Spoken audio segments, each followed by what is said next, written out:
నిత్య భయంకరంగా నవ్వుతూ గాల్లోకి ఎగురుతూ ఉంటుంది. తన తమ్ముడు అభయ్ని చంపడానికి ట్రై చేస్తుంది. అప్పుడు రఘు వచ్చి నిత్య మెడలో ఒక దేవుడి తాయెత్తు వేస్తాడు. నిత్యాని అక్కడి నుంచి లాక్కెళ్ళి దేవుడి రూములో పడేస్తాడు. దేవుడి రూమ్లో ఉన్న నిత్య పెద్ద పెద్దగా అరుస్తూ ఉంటుంది. ఉదయాన్నే కృష్ణమూర్తి స్వామీజీని తీసుకొని వస్తాడు. స్వామీజీ కొంత మంత్రజలాన్ని ఇచ్చి దాన్ని ఇంటి చుట్టూ చల్లమని చెప్తాడు. కృష్ణమూర్తి ఆ నీటిని రఘుకి ఇచ్చి ఇంటి చుట్టూ చల్లమని చెప్తాడు.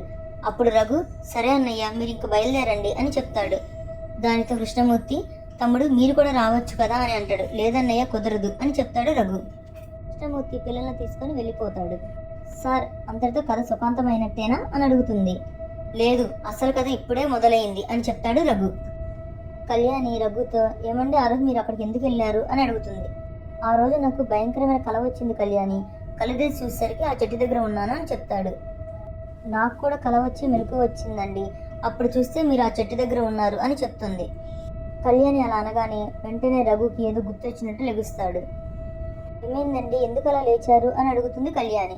కళ్యాణి, పద మనం ఇక్కడి నుంచి బయలుదేరాలి, కారులో అన్నీ మాట్లాడుకుందాం అని చెప్పి వాళ్ళిద్దరు అక్కడి నుంచి బయలుదేరతారు. కళ్యాణి రఘు కారులో అక్కడి నుంచి బయలుదేరతారు. కళ్యాణి, ప్రాబ్లం మన ఇంట్లో లేదు, అభయ్ వాళ్ళ ఇంట్లోనే ఉంది.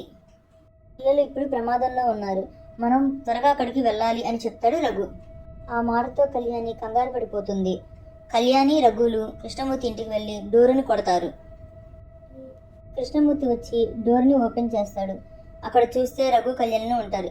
ఏంటి రఘు ఇలా వచ్చావు, ఇంటి దగ్గర ఉండాలి కదా అని అడుగుతాడు. లేదన్నయ్య, సమస్య ఆ ఇంట్లో లేదు, ఈ ఇంట్లోనే ఉంది అని చెప్తాడు. అన్నయ్య, ముందు నిత్య ఎక్కడుందో చెప్పు అని అంటాడు. వాళ్ళిద్దరూ నిత్య రూమ్లోకి వెళ్ళి, నిత్య అసలు ఏం జరిగిందో చెప్పు అంటారు.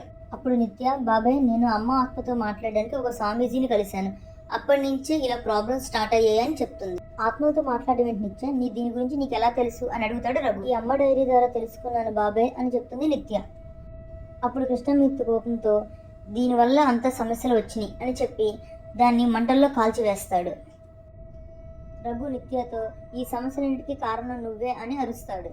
క్లాస్లో ఒక స్టూడెంట్స్, సార్ నాకు ఒక డౌటు అని చెయ్యెత్తుతాడు. సార్, నిత్య వాళ్ళ అమ్మ ఆత్మతో మాట్లాడడం ఏంటి, వాళ్ళ అమ్మ కేరళ వెళ్ళింది కదా అని అడుగుతాడు. అప్పుడు రఘు, నిత్య వాళ్ళ అమ్మ మాయ, తను చనిపోయింది. తర్వాత మాయ వాళ్ళ చెల్లి మీరాను మా అన్నయ్య పెళ్లి చేసుకున్నాడు. నిత్య, రీతులు మాయా పిల్లలు. అభయ్ మీరా వదిలికి పుట్టిన బాబు. సార్, కథ కంటిన్యూ చేయండి అని అడుగుతుంది ఒక స్టూడెంట్. నిత్య, బాబాయ్, నేను ఆ రోజు స్వామీజీని కలిసినప్పుడు తను ఎందుకో కంగారుగా నన్ను అక్కడి నుంచి లాక్కొచ్చేసాడు అని చెప్తుంది. సరే పద, వెళ్ళి స్వామీజీని కలుద్దామంటాడు రఘు. వాళ్ళు వెళ్ళి స్వామీజీని కలుస్తారు. ఎందుకు నిత్య ఇలా వచ్చావు అని అడుగుతాడు స్వామీజీ. రఘు కోపంతో, అసలు ఏం జరిగింది, ఎందుకు ఇలా జరుగుతోంది అని అడుగుతాడు. అప్పుడు స్వామీజీ, ఆ రోజు మాయా ఆత్మతో పాటు ఒక దుష్టాత్మ కూడా బయటికి వచ్చింది అని చెప్తాడు. అప్పుడు స్వామీజీ ఒక యాగాన్ని చేసి అక్కడికి మాయా ఆత్మను రప్పించడానికి ప్రయత్నిస్తాడు. మాయ ఆ యాగం వలన తను ప్రత్యక్షమవుతుంది. మాయాని చూసిన రఘు, వదిన మీరెందుకు ఆత్మహత్య చేసుకున్నారు, అసలు ఏం జరిగింది అని అడుగుతాడు. దానితో మాయ, నేను కావాలని ఆత్మహత్య చేసుకోలేదు, అలాంటి చేసుకోసం పరిస్థితి వచ్చింది. ఒకరోజు మా ఇంటికి ఎవరో మీ అన్నయ్య స్నేహితులమని చెప్పేసి ఇంటికి వచ్చారు. వాళ్ళు వచ్చినప్పటి నుంచి నాకేం జరిగిందో అర్థం కాలేదు, నేనే నా పిల్లల్ని చేతులారా చంపుకోబోయాను, అందుకే నేను ఆత్మహత్య చేసుకున్నాను రఘు అంటుంది. ఆ రోజు మన ఇంటికి వచ్చిన వాళ్ళు మీ అన్నయ్య స్నేహితులని చెప్పారు. వాళ్ళు నన్ను చూస్తూ ఏవో చిన్న చిన్నగా మంత్రాలు చదివాడు అని చెప్తుంది. ఇన్నేళ్ళకి ఆ దుష్టాత్మ నాతో పాటు బయటకు వచ్చింది. సరే వదిన, నిత్య ఇక్కడ ఉంది, మరి ఆ దుష్టాత్మ ఎవరిలో ఉన్నట్టు అని అడుగుతాడు. వాళ్ళ ఊరు పేరు, వాళ్ళు వచ్చిన మనుషుల పేరు చెప్పండి వదిన అని అడుగుతాడు. అప్పుడు మాయ, వాళ్ళు భైరవపురం నుంచి వచ్చారు, వాళ్ళలో ఒక అతని పేరు కోటయ్య, అతను ముసలివాడు అని చెప్తుంది మాయ. రఘు భైరవపురం వెళ్ళి కోటయ్య గురించి అడుగుతాడు. వాళ్ళు చెప్పిన దాన్ని బట్టి కోటయ్యను వెతుక్కుంటూ వెళ్తాడు. తన కోటయ్యను కలిసి తన గొంతు పట్టుకొని ఎందుకు ఇలా చేశావు అని అడుగుతాడు. దానితో అతను, ఇదంతా నన్ను చేయమని చెప్పింది మీ అన్నయ్య కృష్ణమూర్తి అని అంటాడు.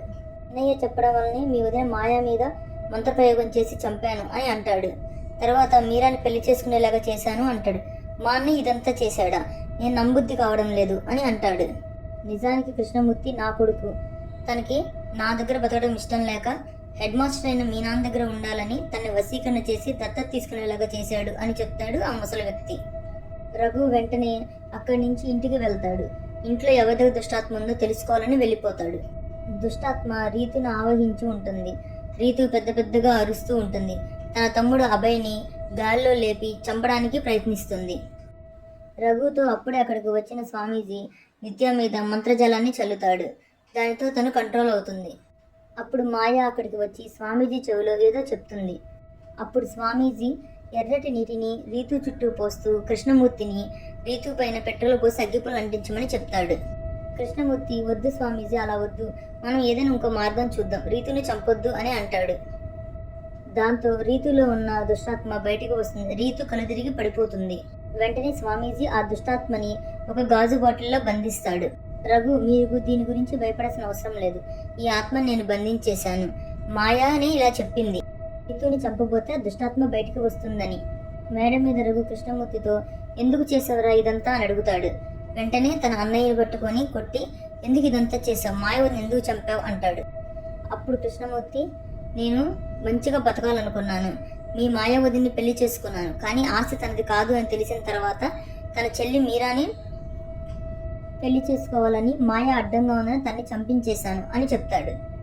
ఇంతమంది ప్రాణాలు తాడుకొని నిన్నేం చేయాలరా అని అంటాడు రఘు. అక్కడికి వచ్చిన స్వామీజీ, బాబు మీరు వెళ్ళిపోండి, ఇతని సంగతి నేను చూసుకుంటా అని అంటాడు. రఘు అక్కడి నుంచి వెళ్ళిపోతాడు. ఇదంతా తన అన్నయ్య వల్ల జరిగిందని ఎంతో బాధపడతాడు. ఇంకా ఆ తర్వాత మేమంతా చాలా సుఖంగా ఉన్నాం అని చెప్తాడు రఘు. సార్, మరి మీ అన్నయ్య ఏమయ్యాడు అని అడుగుతుంది ఒక స్టూడెంట్. ఏమో తెలీదు, ఆ స్వామీజీ ఏం చేశారో కూడా తెలీదు, ప్రస్తుతానికి మేమైతే చాలా హ్యాపీగా ఉన్నాం అంటాడు. మరిన్ని వీడియోస్కి లైక్ చేయండి, సబ్స్క్రైబ్ చేయండి, బెల్ ఐకాన్ని క్లిక్ చేయండి.